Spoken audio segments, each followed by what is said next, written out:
Assalamualaikum warahmatullahi wabarakatuh. Perkenalkan, nama saya Nadira Putri Mulyana dari kelas PAUD A. Urgensi pendidikan Pancasila. Presiden Soekarno pernah mengatakan bahwa jangan sekali-kali melupakan sejarah. Pernyataan tersebut mengandung arti bahwa kita tidak boleh melupakan nilai-nilai sejarah dan kita harus mengambil makna dari setiap peristiwa yang terjadi guna untuk kemajuan bangsa dan negara. Ada 3 tonggak peristiwa sejarah bangsa Indonesia yang perlu kita ambil maknanya. Yang pertama, Kebangkitan Nasional 1908, yang kedua, Sumpah Pemuda 1928, dan yang terakhir, Proklamasi Kemerdekaan Indonesia 17 Agustus 1945. Pendidikan Pancasila merupakan salah satu wahana yang sangat potensial dengan alasan secara yudisiris merujuk pada pesan konstitusi dan amanat Undang-Undang Perguruan Tinggi. Yang pertama, pesan konstitusi yang berdasarkan kepada Undang-Undang 1945. Yang kedua, Undang-Undang Nomor 12 Tahun 2012. Alasan secara sosiologis. Bung Karno pernah menegaskan bahwa nilai-nilai Pancasila digali dari bumi pertiwi Indonesia. Pernyataan tersebut mengandung nilai-nilai Pancasila sudah ada dan berkembang sebelum zaman kemerdekaan Indonesia. Artinya, nilai-nilai Pancasila sudah menjadi kebiasaan dan perilaku yang dilakukan di bumi pertiwi ini. Maka, berdasarkan 3 alasan tadi, jelas bahwa pendidikan Pancasila merupakan usaha sadar dan terencana untuk mengajarkan dan melestarikan nilai-nilai Pancasila dalam tatanan kehidupan bangsa Indonesia. Mengapa pendidikan Pancasila sangat penting? Karena pendidikan Pancasila menjadi jalan solusi untuk mempertahankan bangsa Indonesia sesuai ideologi Pancasila. Pendidikan Pancasila harus bisa membangun kepekaan sosial atau social scientific maupun tanggung jawab atau social responsibility. Sesuai dengan Undang-Undang Republik Indonesia tahun 2012, pendidikan tinggi kurikulum sebagaimana yang dimaksud pada ayat 1 wajib memuat agama, Pancasila, kewarganegaraan, dan bahasa Indonesia. Mata kuliah umum pendidikan Pancasila. Dalam perjalanan bangsa Indonesia, nilai-nilai Pancasila sebagai pandangan hidup bangsa sudah terwujud di kehidupan bermasyarakat sebelum Pancasila dijadikan dasar negara dalam bangsa Indonesia. Sejak zaman dahulu, wilayah-wilayah di Nusantara ini mempunyai beberapa nilai yang dipegang teguh oleh masyarakatnya. Sebagai contoh seperti percaya kepada Tuhan, toleran, gotong royong, musyawarah, solidaritas, dan lain-lain. Hingga saat ini pun, nilai-nilai tersebut masih terasa di masyarakat kita.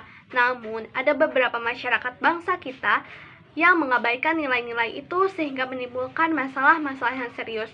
Contohnya seperti kesadaran pajak, masalah korupsi, masalah lingkungan, disintegrasi bangsa, masalah narkoba, penegakan hukum, dan terorisme.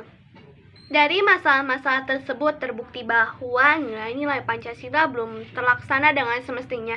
Artinya, sudah mulai tergerusnya nilai-nilai Pancasila dalam kehidupan berbangsa dan bernegara. Maka, penyimpangan terhadap nilai-nilai Pancasila dapat terancam kelangsungannya di negara Indonesia. Mata kuliah Pancasila ini merupakan salah satu wujud penjagaan dan perawatan pelemahan nilai Pancasila dikarenakan keteledoran, ketidaktaatan, penyelewengan Pancasila oleh masyarakat bangsa itu sendiri. Tinjauan historis Pancasila merupakan fakta pemikiran tentang konsep ideologi yang jauh sebelum para tokoh ideologi bersidang PPUPK pada tahun 1945. Jika diringkas, fakta-fakta itu sebagai berikut. Sejak 1924, Perhimpunan Indonesia di Belanda merumuskan konsep ideologi bagi politiknya dalam 4 prinsip.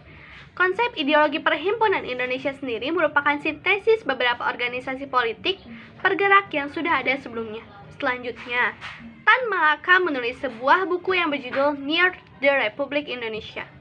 Dalam bukunya, ia memberi penekanan bahwa paham demokrasi memiliki akar yang kuat dalam tradisi masyarakat Nusantara. Cokro Aminoto di masa yang mulai bersamaan mulai mengidealisasikan antara Islam, sosialisme, dan demokrasi. Ilyas Jakub dan Mukhtar Lutfi, pemimpin himpunan mahasiswa Nusantara di Kairo, sepulangnya ke tanah air membuat Persatuan Muslim Indonesia atau PMI pada tahun 1933 dengan slogan Islam dan Kebangsaan. Pada 1926, Soekarno sebagai tokoh pergerakan pemuda di Bandung menulis esai dalam majalah Indonesia Muda dengan judul Nasionalisme, Islamisme, dan Marxisme yang mengidealkan sintesis dari ideologi-ideologi besar tersebut. Pada 1932, Soekarno mengkonstruksi sintesis dari 3 unsur ideologi tersebut dalam istilah sosionasionalisme dan sosiodemokrasi. Baru setelah Soekarno dibuang ke Nederland oleh Belanda karena ia mempunyai waktu yang lebih banyak untuk memahami pemikiran keagamaan, maka lahirlah sosial religius. Nah, pada detik inilah Pancasila sudah menemukan bentuk awalnya. Dalam rancangan awal Jepang, kemerdekaan akan diberikan melalui 2 tahap. Yang pertama melalui Badan Penyelidik Usaha Persiapan Kemerdekaan atau BPUPK atau dalam bahasa Jepang disebut Dokuritsu Junbiku Sakai. BPUPK dibentuk pada tanggal 29 April 1945 diketuai oleh Dr. K.R.T. Regiman Widyodiningrat. Anggota BPUPK pada awalnya hanya terdapat 63 orang, kemudian ditambah menjadi 69 orang. Satu di antaranya adalah orang Jepang yang menjadi salah satu wakil ketua. Sidang perdana pada tanggal 28 Mei 1945 dan mulai bersidang pada tanggal 29 Mei sampai 1 Juni.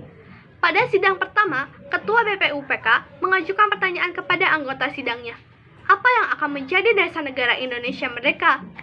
Sebelum pidato Soekarno 1945, lebih dari 30 pembicara mengemukakan pendapatnya. Pada 1 Juni, Soekarno mengajukan 5 prinsip yang menurutnya merupakan titik temu segenap elemen bangsa, yaitu kebangsaan Indonesia, internasionalisme atau berperi kemanusiaan, mufakat atau demokrasi, kesejahteraan sosial, dan ketuhanan yang kebudayaan atau berkeradaban. Kelima prinsip tersebut dikenal Soekarno dengan sebutan Pancasila. Pada akhir persidangan BPUPK, Ketua membentuk panitia kecil untuk merumuskan dasar negara dengan pidato Soekarno sebagai sumber utamanya, ditambah dengan gagasan anggota lain. Penghujung pertemuan 22 Juni 1945, Soekarno mengambil inisiatif untuk membentuk panitia kecil tidak resmi beranggotakan 9 orang yang bertujuan untuk merumuskan Pancasila sebagai dasar negara dalam suatu rancangan pembukaan hukum dasar atau preambul konstitusi yang dipersiapkan sebagai rancangan teks proklamasi. Yang kedua, ada Panitia Persiapan Kemerdekaan atau dalam bahasa Jepang disebut Dokuritsu Junbi Inkai. Karena tidak ada kejelasan dari pihak Jepang, maka ini menjadi momentum bagi bangsa Indonesia. Akhirnya, para pemuda mengganti PPK menjadi Panitia Persiapan Kemerdekaan Indonesia atau yang disebut PPKI.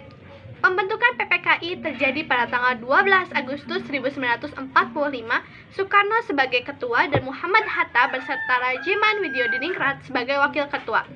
Anggota PPKI pada mulanya beranggotakan 21 orang, terdiri atas 13 orang yang mewakili Pulau Jawa dan Madura, termasuk 1 orang Tionghoa, 3 orang mewakili wilayah Sumatera, dan 5 orang mewakili bagian timur Indonesia. PPKI akan melaksanakan pertemuan pertamanya pada tanggal 25 Agustus 1945. Mengingat terjadi perubahan yang sangat cepat dan desakan politik yang berkembang, maka pertemuan dipercepat menjadi tanggal 16 Agustus 1945. Namun, pada saat itu, Soekarno dan Hatta diculik ke Ranggas Dengklok, dan kemudian keesokan harinya terjadi proklamasi kemerdekaan Indonesia, sehingga sidang pertama PPKI baru bisa dilaksanakan pada tanggal 18 Agustus 1945. Pada saat itu, suasana kebatinan dan situasi politik Indonesia telah berubah secara drastis, menyusul proklamasi kemerdekaan Indonesia. Pada tanggal 18 Agustus 1945, PPKI memilih Soekarno dan Muhammad Hatta sebagai presiden dan wakil presiden. Pada saat itu, PPKI menyetujui naskah Piagam Jakarta sebagai pembukaan Undang-Undang 1945. Kecuali 7 kata di belakang ketuhanan yang menimbulkan kontroversi terpanas dalam sesi terakhir BPUPKI. 7 kata itu dicoret lantas diganti dengan ketuhanan yang Maha Esa.